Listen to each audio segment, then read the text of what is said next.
Ethan Vale laughed as he raised his glass. "Hey, Blue Lady," he said loudly. "If you're royalty, then I'm the ruler of the entire galaxy." The bar went silent. Every alien inside slowly lowered their heads, because Ethan had just insulted the most powerful being alive. The space station K-17 Drift was where dreams came to die. It circled a dead star, far from civilized space. Smugglers, mercenaries, and lost souls passed through, people with nothing left to protect. Ethan Vale fit perfectly. Once he'd been a respected pilot for the Terran fleet. Once he had a future. Now, he had a cheap jacket, an empty credit chip, and a growing hatred for the galaxy. Inside the broken orbit, the station's most infamous bar, Ethan sat alone. Neon lights flickered above cracked metal tables. The air smelled like fuel and regret. Ethan drank. He drank because sleep brought memories. And memories hurt. That's when the door slid open. She didn't look dangerous. No armor. No guards.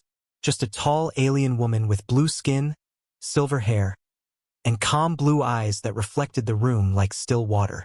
The music slowed. Conversations faded.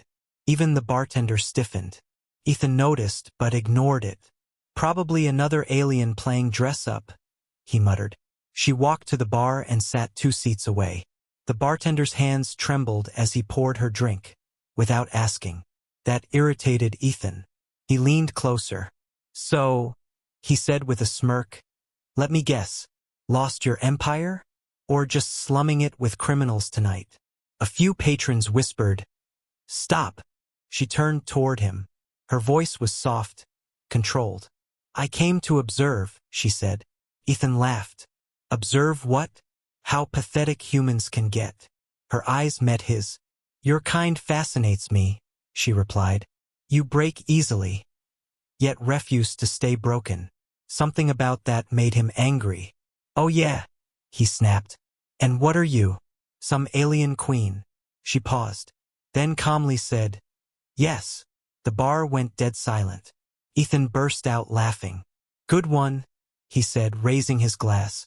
"If you're a queen, then I'm the emperor of everything." She stood up. "In 1 hour," she said. "You will wish you had listened." Then she left. 30 minutes later, the station shook. Alarms screamed. Red lights flooded the bar. Outside the viewport, space bent, then opened.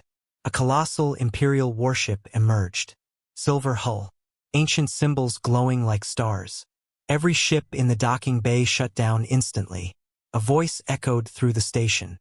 "Kneel before Her Eternal Majesty, Empress Lyra of the Aurelian Dominion."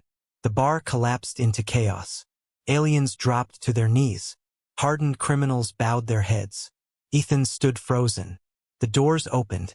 She walked back in. But now, she was surrounded by royal guards. Weapons lowered, eyes filled with devotion. She stopped in front of Ethan. "You laughed," she said calmly. Ethan fell to his knees.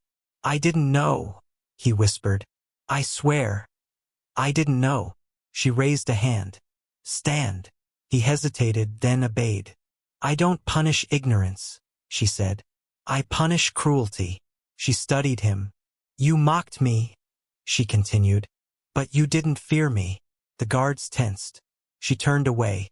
"That is why you live." Ethan expected prison, execution, something worse. Instead, he was taken aboard the Imperial flagship. The halls were vast, silent, powerful. Lyra dismissed her guards and faced him alone. "I didn't come to that bar for pleasure," she said. "I came to find truth." She activated a star map. The galaxy burned. Civil wars, rebellions, entire systems preparing to break away.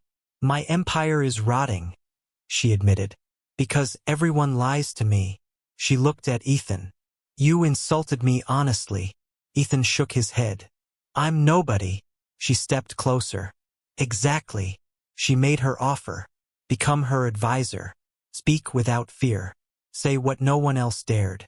Refuse, and she would wipe his memory and send him back. Ethan thought of his empty life. He nodded.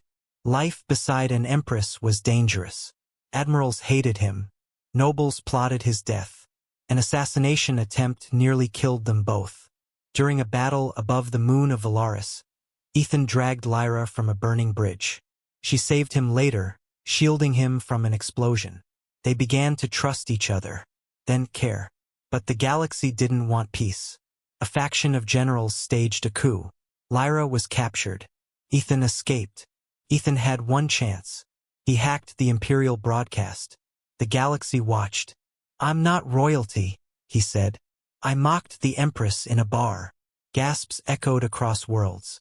"But I learned something," he continued. "She doesn't rule through fear. She rules through restraint." He exposed the general's lies. The fleets turned. The coup collapsed. Lyra was freed. Weeks later, Lyra stood before the galaxy. "The Empire will change," she declared, "or it will end." She turned to Ethan. "You mocked me," she said softly, "and you saved me." Ethan smiled. "Guess I owe you a drink." She laughed genuinely. Back at the broken orbit, they sat side by side.